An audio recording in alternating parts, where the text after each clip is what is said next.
Hello po. Isang magandang pagkakataon po ulit guys para sa isa't isa, para sa ating lahat. Kumusta po tayong lahat? Hari nawa po ayos pa rin ang bawat isa sa atin. Matatag pa rin ang samahan ng tunay na pamilya na kinababandingan natin. Tapos malusog pa rin po ang ating lupang katawan. Sa kabila ng lahat-lahat ng toxic na nagkalat sa buong mundong ito, sa bawat sulok ng mundong ito. And last but not the least, patuloy-tuloy pa rin nating isinasakatuparan ang tunay na misyon ng bawat isang nilalang ng ating Creator. Amen. To God be the glory po. Never ever forget those 3 important things that we should continue doing while we are still having a vigorous body, this beautiful body that is also a gift from our Creator. Amen. Kahit ano pang itsura mo, kahit sino ka pang nakakakita ng content ko, maraming salamat sa iyo. Sa lahat-lahat ng dinadaanan ng mga contents kong ganito na WWTH Season 28, bali Part 23. Part 23 na guys. God bless us all po, and to God be the glory po talaga, kasi po naitutuloy ko pa po ang paggawa ko ng mga ganitong content na kahit papano may mga pakiramdam ko po talagang meron talagang nagtatapos na iba-ibang tao, lalaki, babae, bata, binata, dalaga, matanda, nakakakita ng mga content natin sa iba-ibang platform na ginagamit natin araw-araw. Amen. Patuloy-tuloy po tayo guys na gumawa ng kabutihan araw-araw. Gumawa ng kabutihan na talagang inaakala natin na nalulugod ang isang manlalalang at ang kanyang bugtong na anak na nakakakita saan mang sulok ng mundo tayo naroroon. Lagi po tayo magpasalamat sa kanya guys. Pagdilat ng ating mga mata at bago tayo matulog. At kung ano man ang ginagawa natin, kung ano man ang ating nilalakad, kung ano man ang ating mga plano, ay ipagpauna po natin sa Kanya upang tayo gabayan niya at upang hindi bawiin sa atin ang ating Holy Spirit na patuloy-tuloy na nagbibigay liwanag sa bawat isa sa atin. Kasi guys, sabi nga po okay pa ba ang liwanag ng buhay mo? Baka ito ay kumukuti-kutitap na lang. Ibig sabihin baka ito ay paandap-andap na lang. Baka ang liwanag na ipinapahiram sa atin ng ating Panginoon bigla na lang magdilim, bigla na lang maglaho, tapos hindi pa talaga tayo prepared. Kasi sabi nga po, marami pong nagtatawid ng mga ganitong quotation na kahit naman anong prepared mo hindi mo naman talaga alam kung kailan ka mamamatay kung kailan ka babawian Yung iba nga pong mga tao kapag nakakakita ng aksidente, ang the spot, nakasakay ka sa sasakyan mo, sa private vehicle mo. Tapos yung iba nakasakay sa bus o kaya sa eroplano o kaya sa jeep o sa bus, tapos nakakita ka ng isang aksidente, tapos nakita mo ang daming namatay. On the spot, may mga namatay agad. Parang ang unang perspective ng isang tao, unang papasok sa isip natin ganun pala, parang bigla na lang inas-snap pa finger, binawian ng buhay yung mga ganitong tao. Paano kung hinihintay ka pa ng pamilya mo? Halimbawa, nagbiyahe ka lang, isa ka lang messenger, o kaya meron kang pupuntahan o may dadaluhan kang isang okasyon, o kaya pupunta kang trabaho, tapos bigla kang na-aksidente, namatay ka na.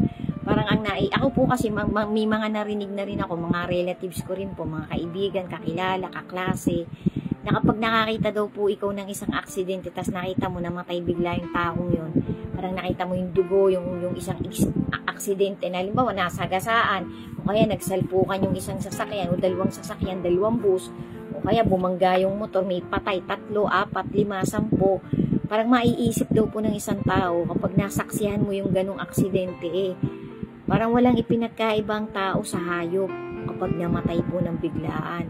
So parang talagang parang mahiwaga guys, parang meron talagang ipinapahiwatig ang ating Creator na sa bawat dilat ng mata mo, gawin mo na lahat. Huwag mong intaying agawin ng pagkakataon ng buhay mo ng biglang-bigla na parang hindi ka man lang nakapaghanda talaga, na hindi ka prepared. Kasi sabi nga po nung iba, na mas maganda pang ikaw alam mong tinaningan ka ng doktor mo alam mong may cancer ka, o kaya alam mong, halimbawa, kasi may mga sinyalis po kapag mamamatay ng isang tao guys Halimbawa, sabi nga po ng isang matuwid na mangangaral, ito tandang-tanda ko po, kinuwento to nung isang matuwid na mangangaral na nagpapahinga na nga po, tulog na po siya ngayon.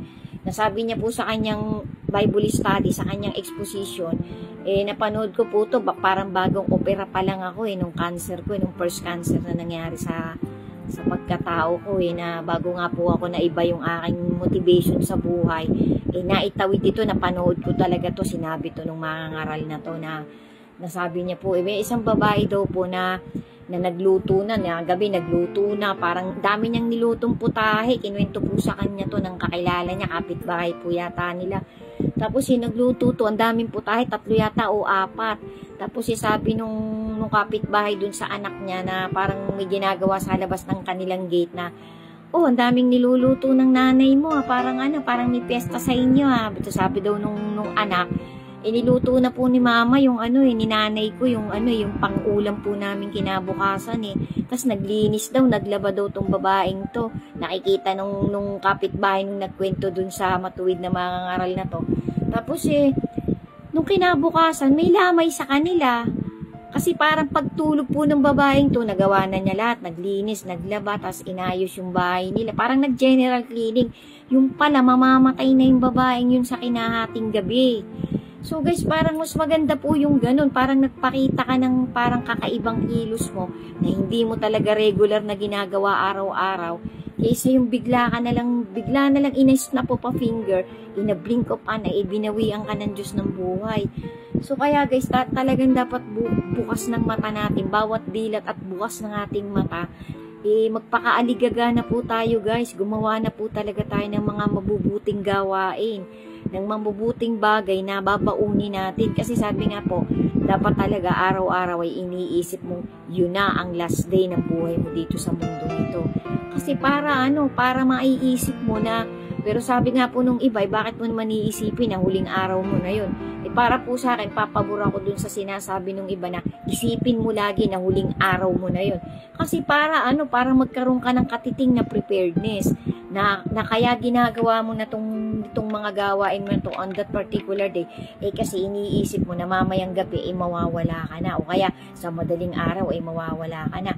So parang iisipin mo ang perspective ng pagkatao mo, gagawin ko na lahat ang dapat kong gawin, ipiprepare ko na dapat kong iprepare, kasi baka kinabukasan yung ilaw ng aking buhay bigla nang mawala, bigla nang mamatay, kuhanin na ng ating Creator. So lahat po talaga na nangyayari sa buhay ng isang tao guys, may kasamang hiwaga. May kasamang hiwaga. Kagaya po nung nangyari din sa kapatid namin, hindi namin nakalain, kausap ko lang this week. Mga way back, 20 years ago na po namatay yung kuya ko Yung pala hindi ko na pala sa makikita, huling kita ko na pala yung pagdalaw niya sa akin sa tinitirahan ko, huling kita ko na pala sa kanya yun. Hindi ko na pala sa makikita ng buhay. Bigla na lang namin nabilitaan, namatay siya nung madaling araw. So parang unprepared po yung kuya ko na yun, yung kapatid ko na yun. Tapos yung isa naman pong nagkwento sa akin, nakakita siya ng aksidente, nakita niya on the spot, nasagasaan yung isang lalaki, tapos tumalsik yung katawan sa harapan ng kotseng nagkabanggaan. Tapos parang patay na, durog na yung katawan, nahati yung katawan.